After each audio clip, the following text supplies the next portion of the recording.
இன்னைக்கு வெள்ளிக்கிழமை எல்லாமே வெரைட்டி ரைஸ் தான். புளி சாதம் நல்லா கலக்கி வச்சுட்டேன் பாருங்கள். தேங்காய் சாதத்துக்கு எல்லாமே தேங்காயெல்லாம் வணக்கி வச்சுட்டேன்.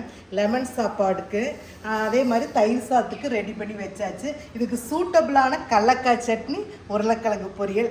இப்போ புளி சாதம் கலக்கியாச்சு. இப்போ நம்ம தேங்காய் சாதம் கலக்கிறோம். வாங்க நம்ம எல்லாம் சேர்ந்து கலக்கலாம்.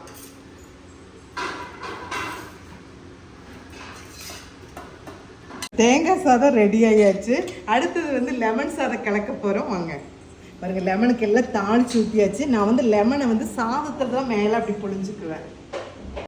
லெமன் சாதத்துக்கு நம்ம செய்கிறப்போ கடலைப்பருப்பு உளுந்தம்பருப்போட பூண்டும் வெங்காயமும் முந்திரி போட்டால் செமையாக இருக்குது. நீங்கள் அதை பண்ணி நீங்களும் செஞ்சு பாருங்கள். இப்போ போட்டு நான் கலக்க போகிறேன்.